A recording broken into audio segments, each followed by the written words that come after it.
You've driven past hundreds of tanker trucks, probably thousands, and never once wondered why they look the way they do.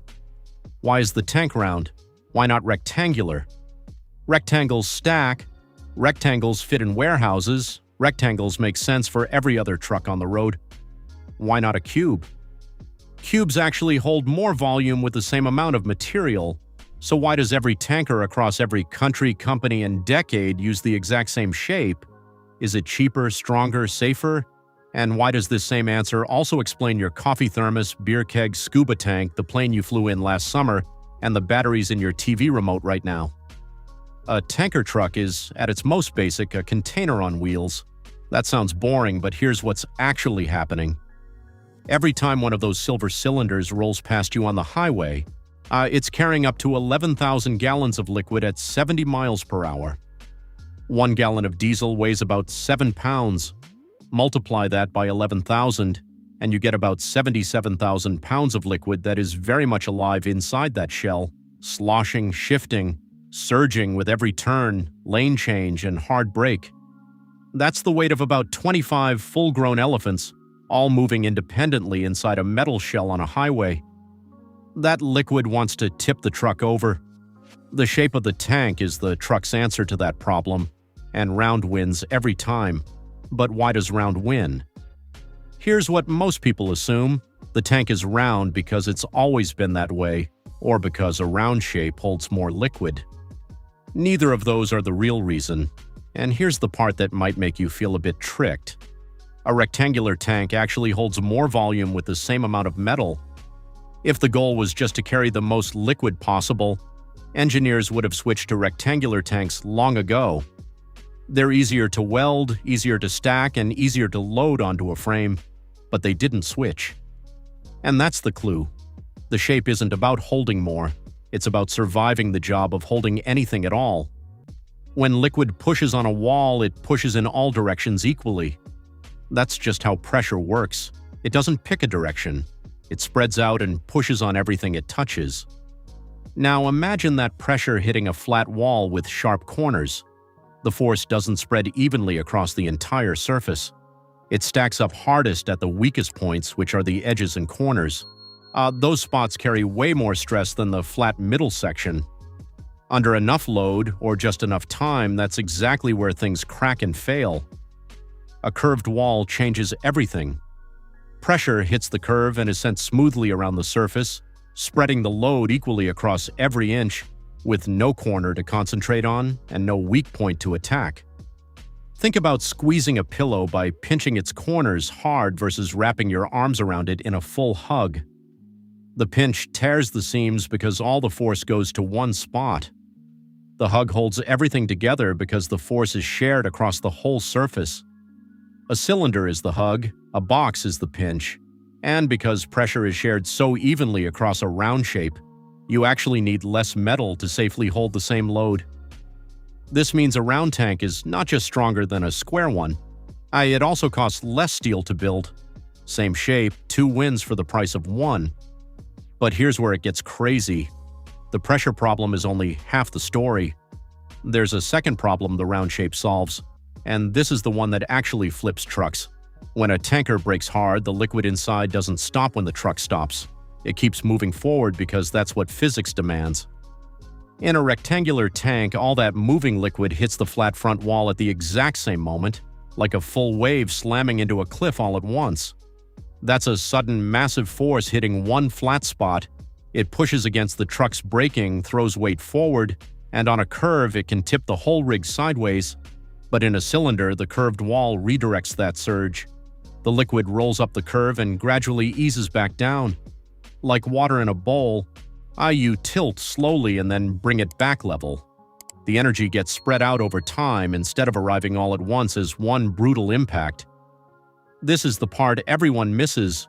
The round shape is a built-in slosh absorber. It means tanker trucks can brake faster and take corners more safely, and the geometry of the shape is doing work that the driver and the brakes simply can't do on their own. You're probably thinking all cylinders are the same, but actually look closely next time and you'll notice some tankers are perfectly round in cross-section, while others are slightly oval. wider than they are tall, like a flattened circle. That oval shape pushes the center of gravity lower to the ground, making the truck much harder to tip over on tight highway curves. Some engineers argue that the pure circle is structurally superior under pressure. Others say the oval shape wins in real-world road stability. One theory holds that the oval is only worth it for trucks carrying very dense liquids like acids or fuel, where the weight is concentrated and tipping is a bigger risk.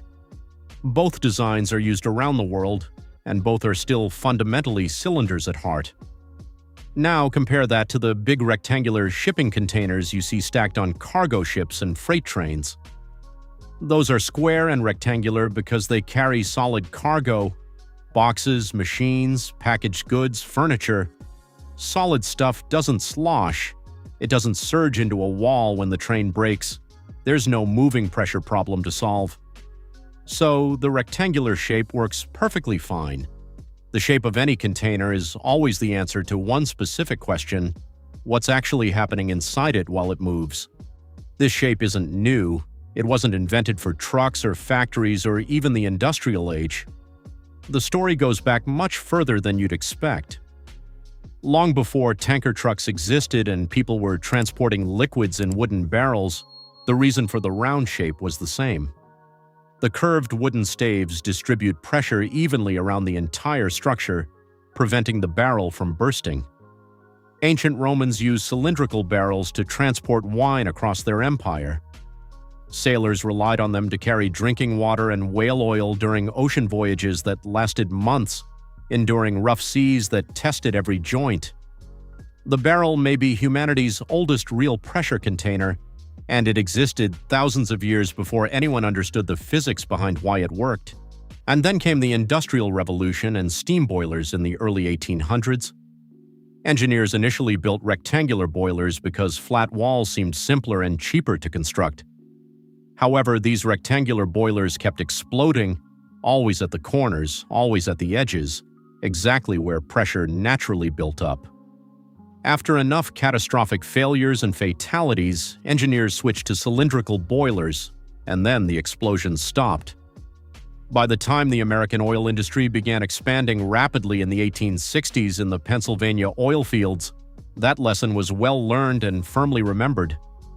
The very first tank wagons designed to transport crude oil across those fields were cylindrical from the start. The tanker truck you see today on the freeway is a direct descendant of those Pennsylvania oil wagons, and which themselves were built based on lessons that cost early engineers their lives. And now here's the part that might make you feel a little embarrassed. You've been surrounded by this exact same engineering logic your entire life, yet never once made the connection.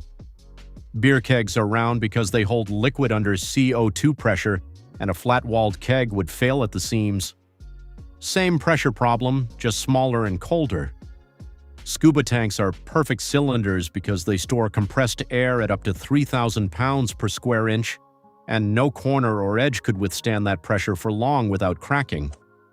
Fire extinguishers are cylinders for the same reason: extremely high pressure, a life-or-death job, and zero tolerance for weak points. Your home propane tank is round because propane is stored under pressure. At the end, a rectangular tank would begin to fail at its edges after just a few heating and cooling cycles. A and AAA batteries are cylinders because the chemical reaction inside creates outward pressure as it discharges, and the round shell handles that gradual expansion evenly without bulging or cracking. Rocket fuel tanks are cylindrical too, same physics as a tanker truck, just oriented vertically and traveling much faster. Submarines use cylindrical hulls, but with the pressure acting in the opposite direction. The ocean tries to crush the sub from the outside. The curved hull distributes that crushing force evenly across the entire surface, preventing any single point from being overwhelmed. Aircraft fuselages are round in cross-section because the pressurized cabin air pushes outward against the thin outside air at high altitudes, and the pressure difference across thousands of flights would tear apart any flat wall with corners. Grain silos are round because dry grain exerts outward pressure on walls in much the same way liquid does. It flows, settles unevenly, and creates pressure. Your insulated coffee thermos is cylindrical for both structural strength and even heat distribution around the liquid inside. Even MRI machines use a cylindrical bore. The round shape helps manage the powerful magnetic field. Everywhere you look, the same equation keeps popping up and leading to the same conclusion. Now, for the honest trade-off, because there is one, a round tank sitting on a flat rectangular truck frame leaves triangular gaps along both sides and underneath, empty space that can't be used. And a rectangular box would fill the frame edge to edge and carry more total volume in the same footprint. Engineers were aware of this cost but accepted it anyway. Structural safety and slosh control simply outweighed the need for extra volume. Some modern chemical tankers try to minimize this gap by using several smaller cylinders within one outer shell, allowing the truck to carry multiple different liquids in separate compartments without any risk of mixing. It's a clever workaround. But if you look inside any of those compartments, it's still a cylinder. The workaround is round too. It's round because everything else failed. That shape on the highway isn't about tradition, habit, or aesthetics. It's the final shape standing after centuries of corners cracking, flat walls splitting, and boilers exploding. And it has been quietly running your life, from your beer to your batteries to your flights, all along. Would you be interested in learning more about the design behind tanker trucks? Or do you know someone who works with them? Let me know in the comments. If you enjoyed this content, don't forget to like and subscribe for more. See you next time.